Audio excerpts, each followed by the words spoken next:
காலத்தின் அத்தியாயம். இது யுத்தம் தின்ற மண்ணின் சத்தம். ஆபரண உலகில் அரை நூற்றாண்டை கடந்த பாரம்பரியம்.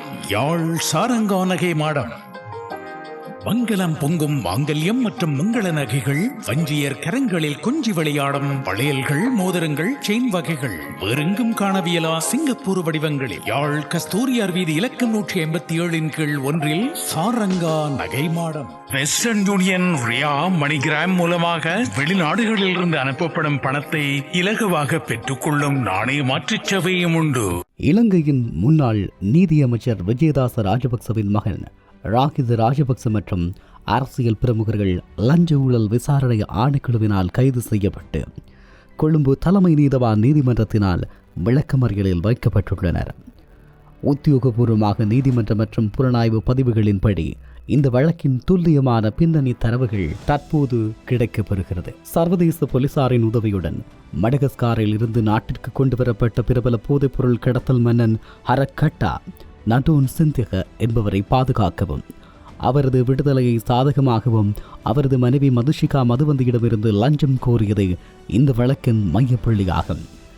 2023 மார்ச் 25 அன்று குற்றம் சாட்டப்பட்ட 3 சந்தேக நபர்களும் துபாய்க்கு பயணம் மேற்கொண்டு அங்கு தங்கியிருந்த ஹரத்கட்டாவின் மனைவியையும் அவரது நெருங்கிய கூட்டாளியான ஹபி, அதாவது நிர்மல பண்டார என்பவரையும் சந்தித்து பேச்சுவார்த்தை நடத்தியுள்ளனர். குடியேற்றத்துறை பதிவுகள் மற்றும் ஹபி வழங்கிய நீதிமன்ற வாக்குமூலத்தின் மூலம் இது உறுதி செய்யப்பட்டது. லஞ்ச ஊழல் விசாரணை ஆணைக்குழு கொழும்பு தலைமை நீதவான் அசங்க எஸ் போதரகம முன்னிலையில் சமர்ப்பித்த உத்தியோகபூர்வ நிதி பரிமாற்ற விவரங்கள். பேரத்தின் நிலை, கோரப்பட்ட தொகை, ஆரம்ப கோரிக்கை 500 மில்லியன் ரூபாய் 50 கோடி, முதலாம் குறைப்பு 300 மில்லியன் ரூபாய் 30 கோடி, இறுதி ஒப்பந்தம் 200 மில்லியன் ரூபாய் அதாவது 20 கோடி ரூபாய், கைமாறிய முன்பணம் 120 மில்லியன் ரூபாய் 12 கோடி ரூபாய் கைமாறியிருக்கிறது. அதிகாரபூர்வமாக இந்த விவகாரத்தில் கைது செய்யப்பட்டு ஜூலை மாதம் 3ஆம் தேதி வரை விளக்கமறியலில் வைக்கப்பட்டுள்ள மூவர் ரகித நிர்மல ராஜபக்ச, முன்னாள் நீதி சிறைச்சாலைகள் மறுசீரமைப்பு மற்றும் அரசியலமைப்பு மறுசீரமைப்பு அமைச்சர் விஜயதாச ராஜபக்சவின் மகன் சரித் வசந்தகுமார அபேசிங்க, ஐக்கிய மக்கள் சக்தியின் ஹொரண தொகுதி அமைப்பாளர் அருணஸ்ரீ சதுரங்க, இலங்கை விமான நிலையம் மற்றும் விமான சேவைகள் நிறுவனத்தின் முன்னாள் நிர்வாக இயக்குனர். இந்த விவகாரம் தொடர்பாக இலங்கை சட்டத்தரணிகள் சங்கம் நீதிமன்றத்தில் ரகித ராஜபக்ச சார்பாக தாம் ஆஜராகவில்லை எனவும் ஊடகங்களில் வந்த செய்திகள் தவறானவை எனவும் அதிகாரபூர்வமாக மறுத்துள்ளது.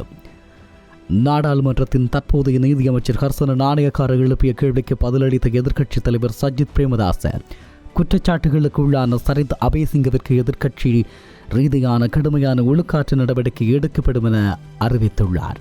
இலங்கை அரசியலிலும் போதைப்பொருள் கடத்தல் தடுப்பு பிரிவிலும் நிலவும் அதிகார துஷ்பிரயோகத்தை சட்ட ரீதியாக அம்பலப்படுத்தும் இந்த வழக்கின் ஆரம்ப கைது நடவடிக்கைகள் தொடர்பான நேரடி காட்சிகள் பல சமூக ஊடகங்களில் உலாவி வந்தது. குறிப்பாக இலங்கை அரசியலிலும் சட்ட அமலாக்கத்துறையிலும் நீண்ட காலமாக நிழல் உலக மாபியாக்களின் ஆதிக்கம் நிலவி வருவதாக பல்வேறு குற்றச்சாட்டுகள் எழுந்துள்ளன. இந்த நிலையில் இந்த விவகாரங்கள் தொடர்பாக தொடர்ச்சியாக வெளியான தரவுகளின் அடிப்படையில் நாட்டின் உயர்மட்ட அரசியல்வாதிகளின் பிள்ளைகள் மற்றும் உயர் காவல்துறை அதிகாரிகள் எவ்வாறு போதைப்பொருள் கடத்தல்காரர்களுடன் கைகோர்த்து செயற்படுகிறார்கள் என்பதை அம்பலப்படுத்துகிறது. முக்கியமாக பிரபல போதைப்பொருள் கடத்தல்காரரான ஹரக்கட்டா என்பவரை மையமாக கொண்டு இந்த சட்டவிரோத பண பரிமாற்ற நெட்வொர்க் இயங்கியிருக்கிறது என்பதுதான் இங்கு பேசப்பட வேண்டிய முக்கியமான விடயமாகும். துபாயில் இருந்தவாறு இயங்கும் ஹர்ஃபி என்ற இடைத்தரகர் மூலமாக இலங்கையின் மிக முக்கிய அரசியல் புள்ளிகள் வாரிசுகள் துபாக்கி சென்று போதைப்பொருள் மாபியாக்களுடன் பேச்சுவார்த்தை நடத்தியுள்ளனர். முன்னாள் நீதி அமைச்சர் விஜயதாச ராஜபக்சவின் மகன் ரகித ராஜபக்ச, சரித் அபேசிங்க மற்றும் சதுரங்க ஆகிய குழுவினர் துபாயில் ஹரக்கட்டாவுடன் பேசியுள்ளனர். இந்த விவகாரத்தில் சட்ட உதவி அல்லது பாதுகாப்பிற்காக 30 கோடி ரூபாய் கேட்கப்பட்டு பின்னர் அது 20 கோடியாக குறைக்கப்பட்டு இறுதியாக 12 கோடி ரூபாய் முற்பணமாக கைமாறியுள்ளது.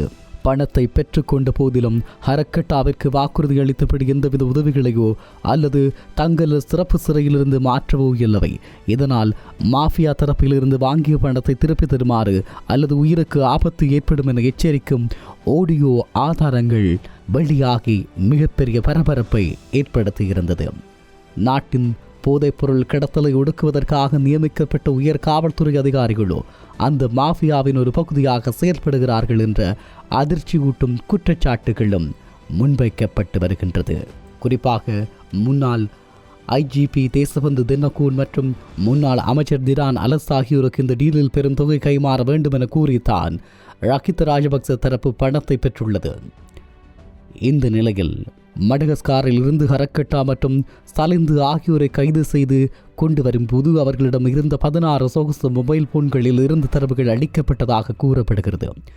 சலந்துவின் போனில் இருந்து ஒரு ரகசிய மெசேஜ், 56 பக்கங்கள் கொண்ட கோப்பு உயர் காவல்துறை அதிகாரியான ரோகான் பிரேமரத்ன என்பவரால் மாஃபியாக்களுக்கு ஃபார்வர்ட் செய்யப்பட்டதாகவும் இதன் பின்னணியில் பல கோடி ரூபாய் ஊழல் நடந்ததாகவும் குற்றம் சுமத்தப்படுகிறது.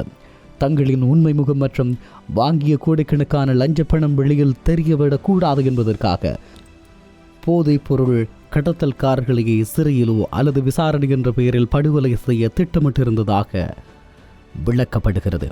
கடந்த காலங்களில் மகந்துரே மதுஸ் மற்றும் ரோகா ஆகியோர் படுகொலை செய்யப்பட்டதன் பின்னணியில் அரசியல்வாதிகள் மற்றும் தேசபந்து தென்னகூன் ஆகியோரின் தொடர்புகளை மூடி மறைக்கும் நோக்கமே இருந்தது.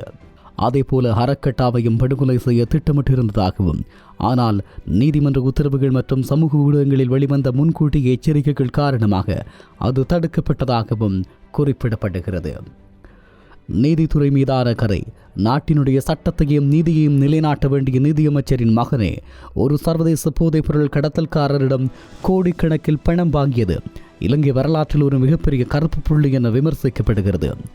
ஐக்கிய மக்கள் சக்தி போன்ற முக்கிய அரசியல் கட்சிகளின் முக்கிய உறுப்பினர்களும் பிரதேச சபை தலைவர்களும், உதாரணமாக படுகொலை செய்யப்பட்ட வெலிகம பிரதேச சபை தலைவர் லாசா இத்தகைய போதைப்பொருள் பின்னணி கொண்டவர்களுடன் நெருங்கிய தொடர்பில் இருந்ததாக குற்றம் சாட்டப்படுகிறது.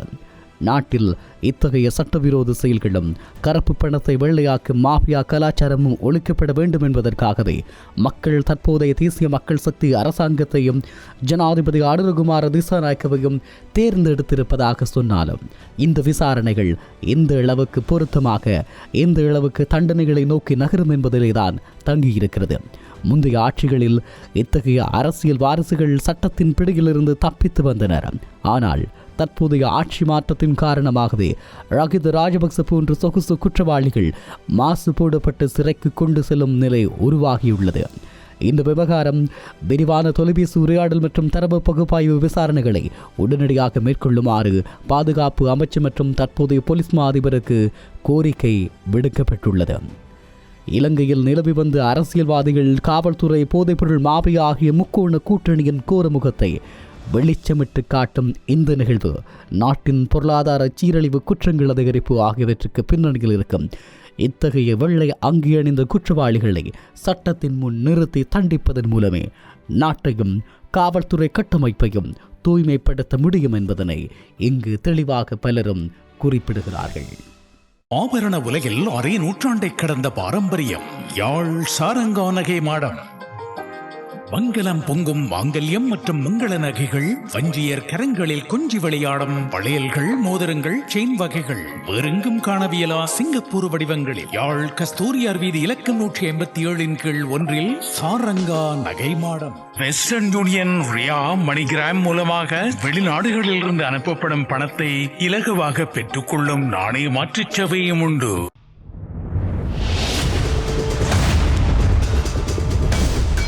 காலத்தின் அத்தியாயம்.